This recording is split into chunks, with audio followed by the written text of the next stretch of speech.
So next thing is analysis of prestresses. Prestressed concrete beam.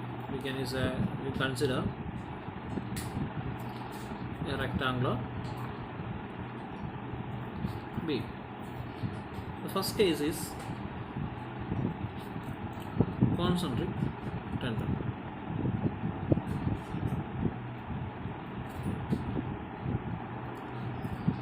Concentric tendon means the pre-stressing force. This is in beam.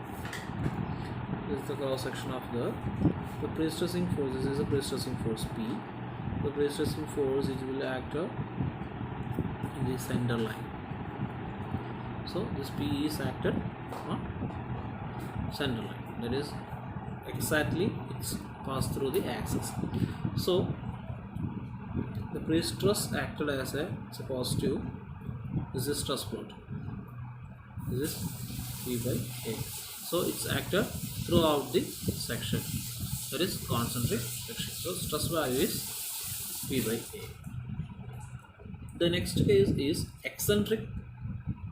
The eccentric. That is case 2.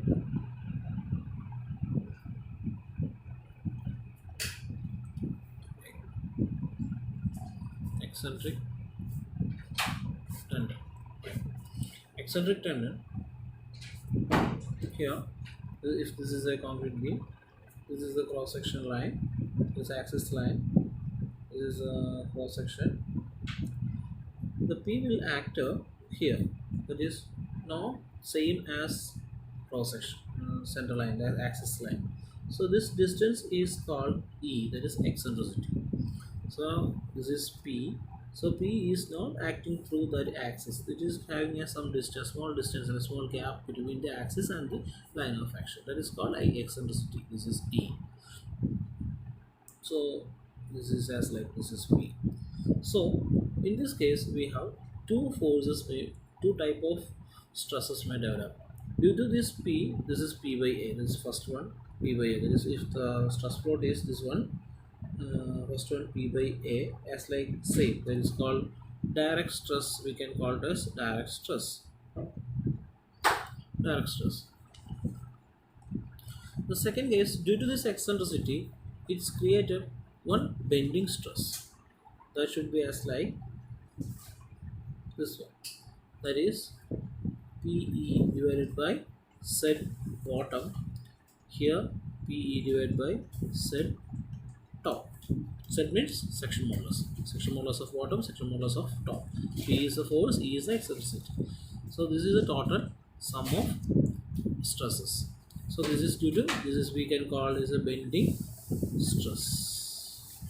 Bending stress.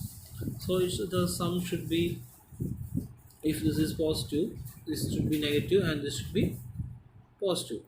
Because due to bending, what will happen when the force is applying? It's trying to bend as like this one, this opposite side of this one. So tension will be acted here,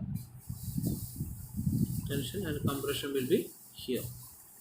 So its tension side is considered as negative and compression side is positive. If the force is acted direct force, we are considered as direct force is pressing both sides from this side and this side. So it's acted throughout the section, the surface area. So that is compressive force, that is positive. So consider this is a positive. So here, so the resultant stress as like this one. So this is positive and minus, so it will may reduce here, and here may it's increase. It's positive and positive, it may increase. So it's positive. This is also positive, but it's lesser value. The top side is lesser value. This is top. Okay.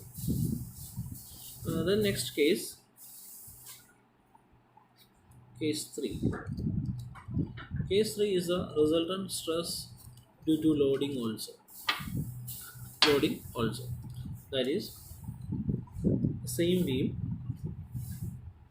we are considering. We are providing a UDL.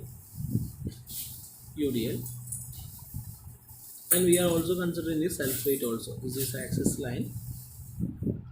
This is the cross section. So the force, pre-stressing force is acting through this line. This is P as just before.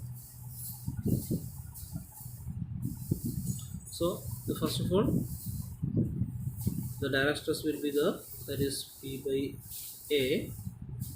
Next thing, what will be the bending stress will be the, that is P by Z top and P by Z bottom. This should be negative and this should be positive. The very next thing, due to this load, this if it's having two type of loading, that is due to live load and dead load. We can consider both should be, we can write this here. This is positive, that is P by A, plus this is P by set top and P by set bottom. This is due to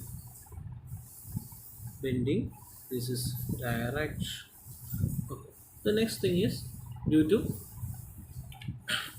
dead load. So due to dead load, it may bend as like this normal bending. So tension should be here and for its compression should be positive. So top side is positive and bottom side is negative. So it's positive, here it's negative and positive. Here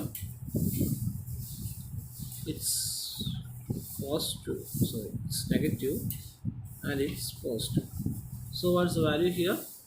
Here instead of PE, here the equation is mg. That's mg into set top, here mg divided by set bottom. As like we are considering the live load, first we consider the dead load, second we consider live load. So live load, a similar way, it's negative and positives. Due to live load also it's been like same condition, so it's positive as like same positive and negative. So here we are providing mq. M means moment, mq means moment, that is set B and mq by set top. What is set? That is section modulus. Section modulus means I by y. That is I means, what is I? I is moment of inertia. If it's a rectangle section, moment of inertia is PdQ by 12. Y means the distance from the center to top of the section. So if this is the axis, so this is the distance is y. So y is half of the d. Then we can say the resultant force as like, we can write this as like,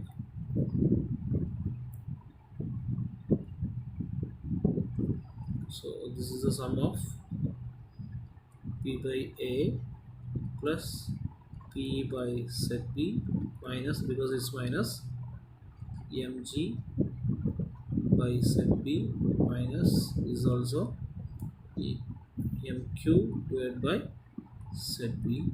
Here it is P by A, this is minus, so P by set T plus this is plus mg by set T, this is also positive, so mq by set T. So this is the stress in the top fiber, this is the stress in the bottom fiber.